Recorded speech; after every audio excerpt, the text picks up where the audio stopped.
I'm Elisa Mortensen, and this is Undo Redo.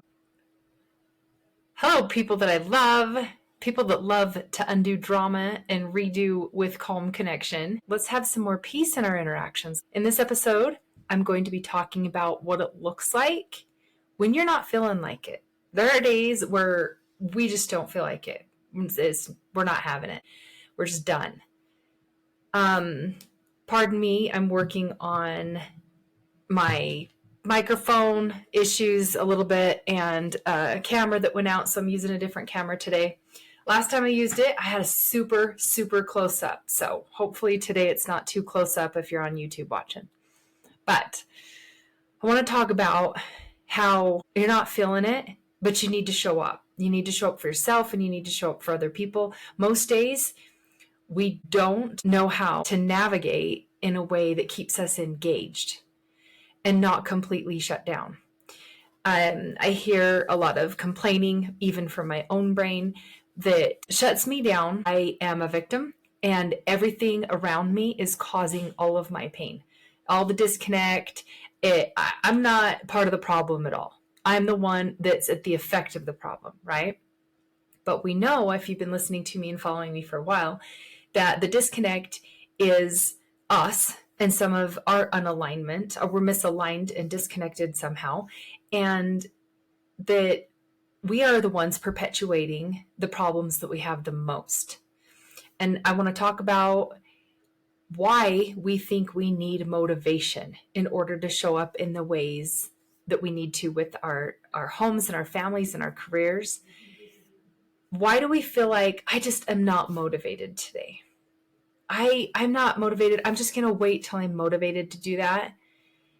Because there's an actual process of how you can learn to be in it and still doing it, even if you're not feeling super amazing, even if you're not feeling motivated.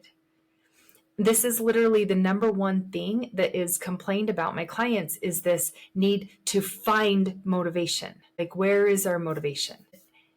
We want to believe that we are in control. Truth is, we want to believe that we are the ones making sure things happen and that we can manage our lives and oversee the people that we need to and get the tasks done that we're in charge of. And our responsibilities don't get neglected. So regardless of what anyone else is doing, you can be aware of how you're feeling and understand when you're not in the ways in which you could be, because you're just not feeling it. You still have to do it, because who's going to if you don't? If you're in charge of making sure that others get things done and your feelings are not aligned today, now what? Right? Everything rests on you. Everybody's looking to you to be the person that has it together, and that day you're not put together. Now what do? You're going to want to earmark this episode and save it so you can come back and listen whenever you need it. Whenever you need to feel that motivation, whenever you need to dig in and find something more inside yourself because you have to be showing up and you'd like to show up in a better way, use this as inspiration, because your emotions at the moment are not going to be what helps you get through. It's going to be what makes you want to quit. This process can stand the test of time. Because no matter what situation you're in and no matter what you're doing, you don't need to reinvent, find something new to become motivated.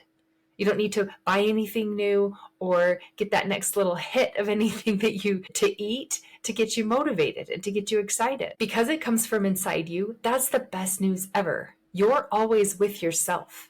You can use things that you are learning to create a skill that strengthens you each time you need it. You can go to and expound on this skill anytime you use it. I've simplified it into a process that will be extraordinarily valuable to you. And I want you to know that in the beginning, you need inspiration from outside of you. You need to be motivated. You need to listen to something. You need to have affirmations. You need something that you know will get you going and be exciting to you. You need something that clearly can restate and reset and make a clear boundary without rage. In the beginning, when you're becoming aware as a leader or a parent, it has nothing to do with your team or your kids. Your poor mood or your lack of motivation and engagement isn't their problem. So if it has nothing to do with your kids and your team, then it has everything to do with you. So how can you, and what I mean by this is when they don't listen, it's not personal. And when it's a moment that you practice patience and you restate a clear boundary without any rage. When mistakes are made, it's not your failure. It's an opportunity to model grace and resilience and tap into the problem solving without that extra layer of an emotional brain taking over and having a breakdown, right? Because our cognitive brain gets hijacked by our emotional brain. So when we move into conflict, you can be there for yourself, to be a calm guide, and invite them to be solutions-based and be calm with you and not get lost in the invitation to be angry. If you listened to the last podcast that I did. In the beginning, you're just barely starting to become aware that I'm upset and this is a me problem, not a them problem. But we wonder, why can't we bring ourselves to not get upset? When we do it once or twice here or there, we're like, oh, see, I can't do it. But when we are in alignment with remaining calm and being present in the conflict and contention, we're like, I love how that went. That felt so good. I really maintained who I was. I kept my emotions down and my intellect was high for that moment. And then we revert back to the way that we were before. Like, why doesn't it stick? So in the beginning, we do not have a go-to pattern of remaining calm yet. We can't unattach our worth to their behavior, right? Our worth as a leader means that they show up well. Our worth as a parent means that they behave well. We're too attached to it. The freedom that we want to feel comes when we are no longer attached and no longer managing, putting too heavy of an emphasis on their actions and their behavior. We're mastering our own mind and staying calm no matter what they act like and no matter how they're performing and behaving. And that's the most powerful act of leadership there is. You are the one reflecting, so you can speak to them in a way that they know how to reflect now. You are the one regulating, so you can speak from a place of calm clarity. You are the one initiating repair because controlling them doesn't work this day and age anymore. It really never did. It's really outdated and it caused so much deep damage when it was happening. Instead, they need to feel our influence. So here's where it starts. For now, because you're a beginner, all you need is to read, listen to, repeat affirmations, and all good things that can bring you into excitement and being empowered. Right now, you need things outside of you to get you motivated and excited. And it's only because you cannot yet generate this feeling on your own, out of nowhere, when you need it. We haven't had the practice yet. So when you're disappointed, when you're frustrated, when you're confused and overwhelmed, all of those negative emotions are blocking your higher way of thinking. That's why you're just like, why can't I do it? I did it yesterday. I stayed really good. Like, why can't I today? It's because you need help to tap into the feelings that create that inspiration and that excitement so you can be that good leader that draws people in, that gets people to cooperate. This motivation and this freedom from not being attached to the output of their behavior is where your decision making and your experiential skill and problem solving, solution generating brain is most available to you, is when you remain calm. All of us could think about times when we were so stressed, we forget what the point even was. We're just arguing to argue. When the stress goes away later, we have clear thoughts. We're like, oh, that was it. We've had fights with our spouses where we're yelling at each other and forgetting in that moment that we're in love, and we lose our minds to our emotional reactions. We forget ourselves when we're driving and road rage sets in and our emotions get so high and that intelligence just leaves. When our emotions go up, our intelligence goes down. Sometimes we're doing really great when there's no tension, there's no opposition, everybody's cruising along really great. And when no tension is coming our way, that feels good in our body because we are calm.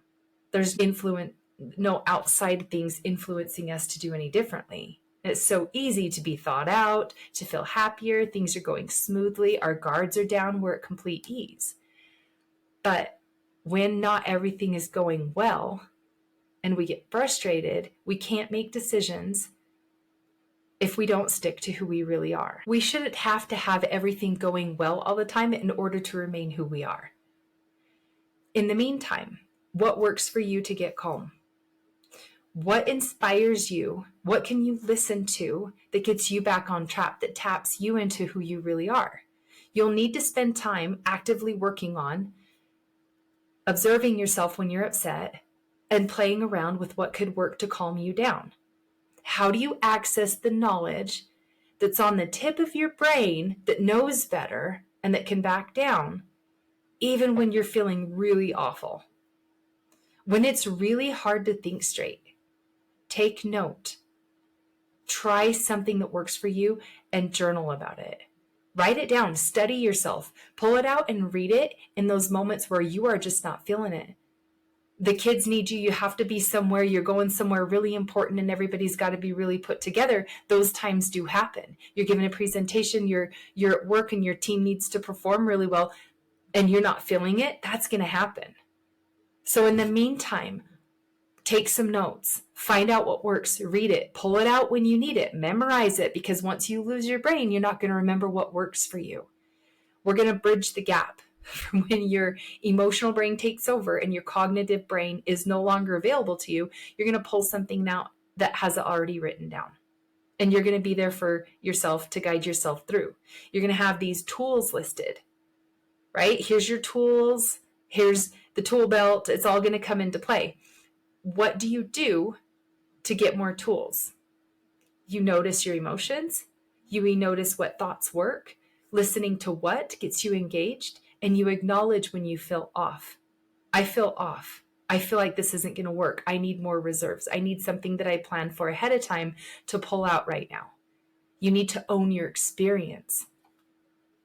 Remember that your intelligence is low when your emotions are high. If you're feeling intense, hold your tongue.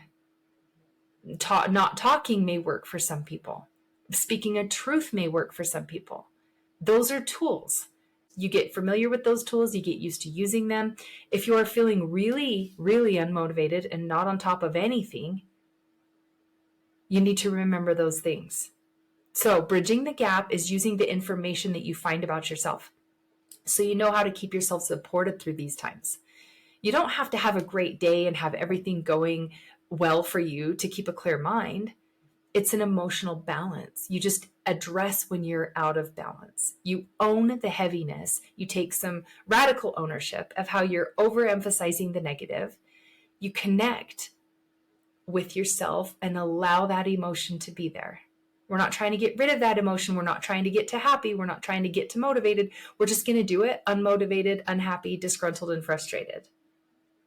The more you talk yourself through this emotion, about the science of it, this is just a chemical reaction. I've invited it into my body with some radical thoughts that I've had and some really intense things that I've been thinking, and allow your body to experience that while you go take care of some things. It will lose its power. Acknowledging that it's there and allowing it to be there lessens its hold on you. When you're not trying to resist it or push against it, you just agree with it being there because it is an intense situation. You think through cognitively and you pull out the paper of tools that work, it makes it go faster. You regain your clarity sooner. You don't spin it in it for a half day, a whole day, or even an hour. You can immediately connect back to yourself as soon as that emotion leaves, which I think the life of an emotion is really 90 seconds. So when you need to be a guide to others, you learn how to guide yourself through this. You understand that there's something going through someone else when it happens. You can't demand that they stop it. Just like, okay, we're upset now. And we access the information that's in our head or the information that's on a paper if we have to, just for now, just while you're a beginner, to do this process of recognizing when we're off, feeling it, taking ourselves into the next space that gets our mind clear. Because a clear mind doesn't need yourself to be feeling good. It knows not to react from that place. It doesn't have to have the perfect circumstances and the perfect numbers to be okay. I want to be clear about something too. If you're listening to this episode and it's the first time you've maybe found me or heard from me, that this process never lets someone get away with stuff. It holds an extreme amount of responsibility for yourself, and it holds the other person responsible for what they're doing as well. Some of you get a little worried and people just like, no, they need to be corrected and they've got to follow instruction and they have to do the thing that I said. And there has to be consequences for what problems they're creating. Yes, your mind is able to make these decisions that benefit everyone involved, not from a place of worry or force or threats or yelling and sleepless nights. It's a way of keeping your wits about yourself so you can listen. You can listen to the way you're feeling, you can listen to the way they're feeling, and you can address what needs to be addressed at the time. It doesn't let people get away with anything. It doesn't mean we're just letting go of all the problems and not holding people or ourselves accountable. It actually holds both of us accountable at the same time. And you can listen to an episode I did a while ago called Good Boundary, Bad Boundary for more instruction on how to hold these boundaries with others. But for this episode, we're going to focus on what we do when we're just not feeling like it. So when you're struggling and it's hard to stay positive and you feel yourself losing grip and all that negativity flows in, the science behind it has been so helpful for so many people. Your body will respond with chemicals. You will get into intense emotions. You will feel it flood through your body. And that makes thinking straight so much harder. Okay, just realize like I can't access my mind right now. I'm not even thinking straight. I need a minute. So I help you create a process for yourself that you respond to because you know yourself best that bridges that gap for those minutes and that short pause to not take it into hours of spinning and arguments, and that you can pull out a piece of paper with the information you need or a note on your phone and get right back in. Do not try to do anything to make this go away immediately. Right? That would be like picking up a 25-pound weight and you just keep going about your day. It's going to be awkward. But if you already feel the emotion, it might feel like, okay, I have a 25-pound weight and now I've just got to go do this thing today.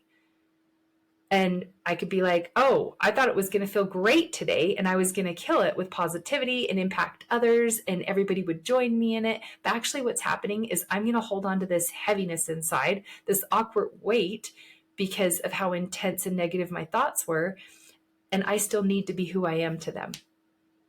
I can adjust, I can hold this weight while I still show up as best as I can, just so we don't transfer the weight onto their shoulders, because our issues don't become their issues.